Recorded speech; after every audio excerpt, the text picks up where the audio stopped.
Joshua 9.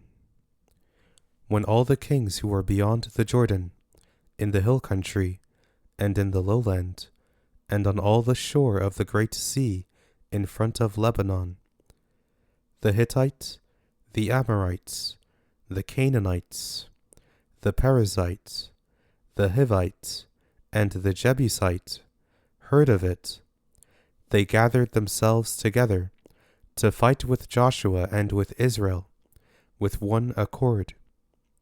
But when the inhabitants of Gibeon heard what Joshua had done to Jericho and to Ai, they also resorted to a ruse, and went and made as if they had been ambassadors, and took old sacks on their donkeys, and old torn up and bound up wineskins, and old and patched sandals on their feet, and wore old garments.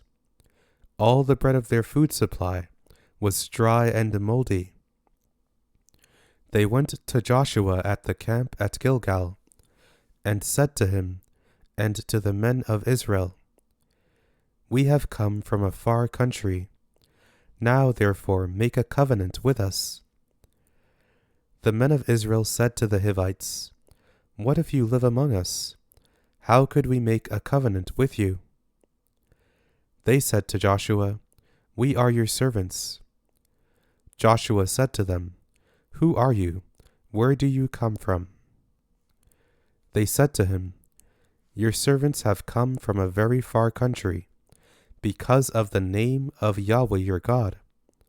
For we have heard of his fame, all that he did in Egypt, and all that he did to the two kings of the Amorites, who were beyond the Jordan, to Sihon king of Heshbon, and to Og king of Bashan, who was at Ashtaroth. Our elders and all the inhabitants of our country spoke to us, saying, 'Take supplies in your hand for the journey, and go to meet them. Tell them, we are your servants. Now make a covenant with us.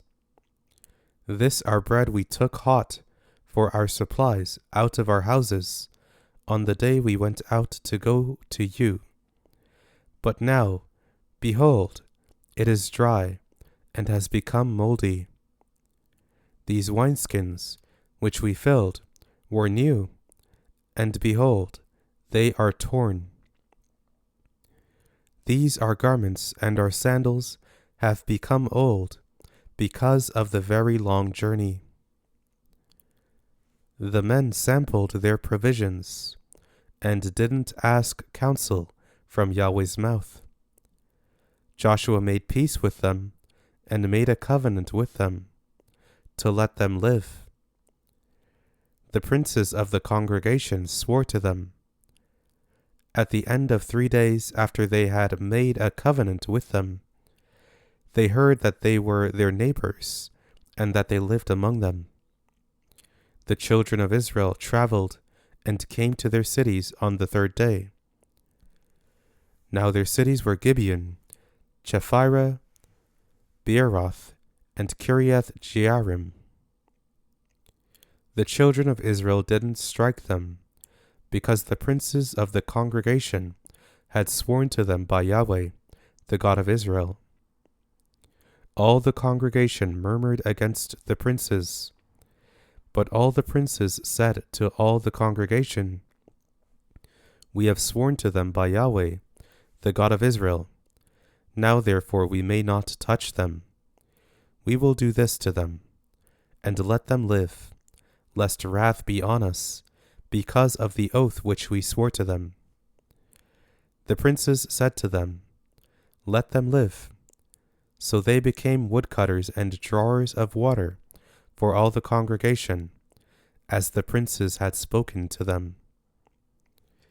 Joshua called for them, and he spoke to them, saying, "Why have you deceived us, saying, 'We are very far from you,' when you live among us? Now therefore you are cursed, and some of you will never fail to be slaves, both woodcutters and drawers of water, for the house of my God." They answered Joshua, and said, Because your servants were certainly told how Yahweh your God commanded his servant Moses to give you all the land, and to destroy all the inhabitants of the land from before you. Therefore we were very afraid for our lives because of you, and have done this thing. Now, behold, we are in your hand. Do to us as it seems good and right to you to do. He did so to them, and delivered them out of the hand of the children of Israel, so that they didn't kill them. That day Joshua made them woodcutters and drawers of water for the congregation and for Yahweh's altar to this day, in the place which he should choose.